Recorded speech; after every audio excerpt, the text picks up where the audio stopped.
What's up guys, Charlie here, and today I got a little bit of a rant for you. Don't worry, it's not gonna be too bad. But I've noticed a trend in the photography world, and this is something that could really hurt photography. I'm talking about brand new photographers getting hired to do jobs that they have no business doing. New photographers, somebody that just bought a camera and considers himself a photographer, they show up to do a job. They ask ChatGPT, what camera settings do I use for this particular situation? And they trust it. No offense, ChatGPT, but you're not always right. I started seeing this trend in different Facebook groups. What's happening is that somebody says, oh, I have a Canon, a Rebel T1 something, and I wanna go do a headshot. How do I do that? So ChatGPT will take into account the camera, knows it's a crop sensor, knows it's not very good with a high dynamic range. So it gives you settings for that particular camera. Fantastic.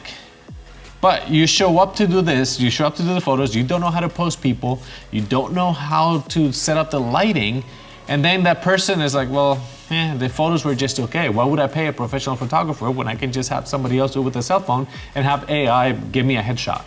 If I say, hey, ChatGPT, I'm gonna go do a commercial shoot for this, give me settings.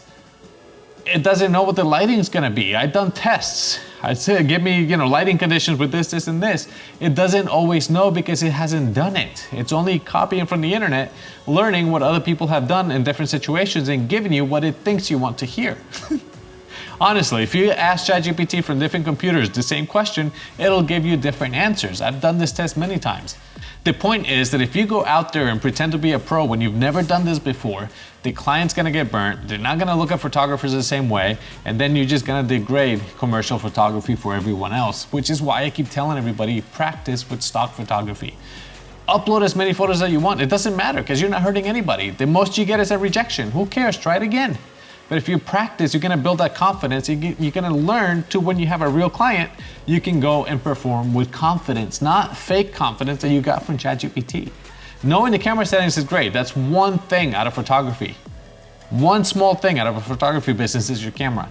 The rest is on you. It's how you sell yourself, your confidence, how you perform under pressure, how you do these things. And that's not something you're gonna learn from ChatGPT. All right, let me be clear. I like ChatGPT. We're buddies, we're cool, we joke around. I do knock-knock jokes and stuff. And I feel like I kind of have to do that and say this because when AI takes over, I wanna be on the good side. But here's the thing, ChatGPT doesn't feel, it doesn't see the light, it doesn't know where things are, how are you gonna set up, it doesn't know the circumstances or the place you're gonna be. If I ask it, how do I shoot jewelry at a cafe at noon? It doesn't know where the windows are. It doesn't know what kind of light I'd have. It doesn't know what kind of light I'm bringing. It can recommend things and I can say, hey, I have this light, where do I set it? But it doesn't know the ambient light. There's certain things that you're only gonna learn by doing and not by reading. So yes, ChatGPT has a lot of great answers, but it doesn't have experience. What happens when your camera freezes mid-shoot? Your camera's frozen and now it doesn't work. Pro tip. Take the battery out, that usually works. What happens when you drop your flash and now it only works at 100%? You're in the middle of a shoot and your flash only works at 100%. Now what? Now, what happens when they're shooting people and they're not models, so they don't know how to pose and you don't know how to pose and you ask ChatGPT for ideas, but their body shapes and angles and light is different than what ChatGPT has in mind, so they don't look as good as they could because you're not focusing on the light, you're focusing on what ChatGPT is telling you. ChatGPT is awesome, remember that, I said it. But it doesn't panic, it doesn't have mistakes, it doesn't, oh, my lens doesn't work anymore, the autofocus doesn't work, the zoom doesn't work, what do I do now? It doesn't have that. We have to learn that, we have to go through that to learn that kind of stuff. We can't just, okay, here. Anyway, you get my point. And now, look, if you're new to photography, I don't want to scare you. I'm just asking you to do the work. Start with stock photography. Find people that hate cameras and try to get their portraits. Find bad lighting and try to get good images. Look for simple products or things at home and learn about lighting, learn about reflections and all of this. And then you can land some commercial jobs. If I'm blaming anybody, I'm blaming my generation.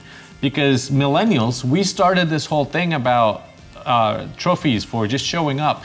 Yay, Timmy, congratulations, you're the last winner. I love that today's kids aren't afraid to fail. That's awesome. But failure used to come with a very valuable price tag, which was a lesson. And today, it seems like nobody's worried about wasting other people's times. They show up, they do whatever job they want to do, and then they're like, okay, where's my trophy? You see what I mean? I've failed, I've made mistakes, I refunded clients 100% and did the job again for free because I could tell they were disappointed and I was disappointed. It's a horrible feeling. I don't want to be through that again. So I vowed to do the best I can every time and try to avoid those same mistakes. But today that doesn't seem to be an issue anymore. Nobody cares. I was shooting for a restaurant a few years ago and we wanted like top-down shots. It was really beautiful food and everything's coming out. Then the manager comes out with gold silverware that he wanted to include with the plates.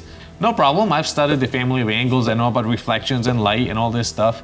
And then they brought out this spoon. Have you ever washed a spoon? It's the same thing with light. You get that reflection everywhere. And it was a top-down of a beautiful lobster bisque with a golden spoon, and I could see me, I could see the camera, I could see the light on the other room.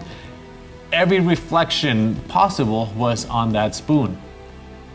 I tried photoshopping it, I tried replacing it, I even took other spoon pictures and tried to do magic. I could not get that photo to look good. All I needed was a cone diffuser that you could buy today for 50 bucks.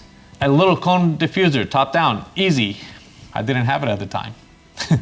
I could tell you all I can about family of angles and reflections and things, but until you encounter that situation, I spent days trying to remove that reflection from the spoon. And at the end of the day, I just gave him this smudgy mess. I never used the photo. I never charged for the photo, even though I spent hours and hours and hours trying to fix that. And it's one of those things that you're just like, I can't believe I did. I felt horrible, and I don't want to feel that way again. Okay, now look, I didn't go out and create this photography course because I think I'm better than anybody. No, I'm not. But I have 15 years of experience, 15 years of mistakes that I've made, that I've solved. And that's something that ChatGPT doesn't have. You know how many times I had to Photoshop double chins before I could tell somebody just stick your neck out, that's it. When you're like this, even if you're doing a selfie, stick your neck out, that goes away. I spent hours in Photoshop, which made me much better at Photoshop. Neck out, that goes away. It's best to get it on camera. You don't have to Photoshop, you don't have to fix photos. That doesn't know, get it right on camera. And that's why I created this. There are lessons that I spent hours organizing, photographs, how to different situations, different lighting, compositions, all different things for a variety of subjects. My first thing here with portraits and kids' portraits or family portraits, be careful with the background.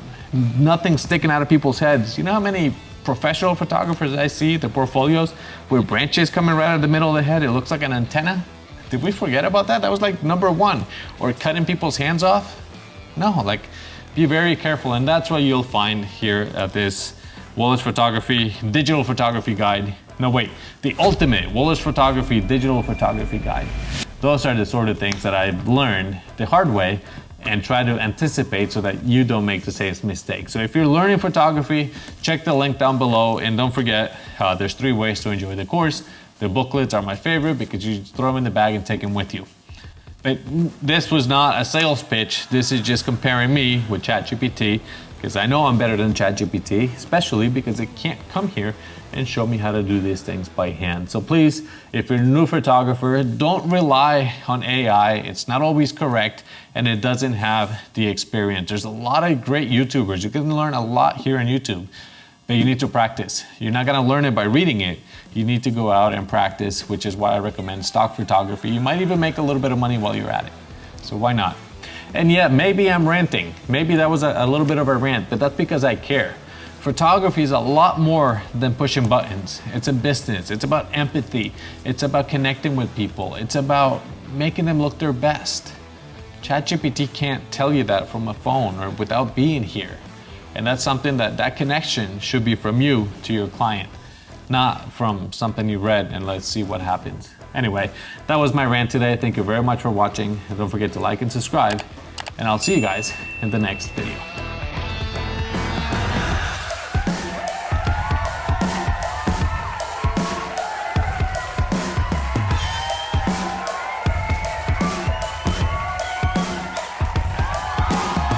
Oh yeah, ChatGPT, You're cool, but anytime you want to, one-on-one, let's go.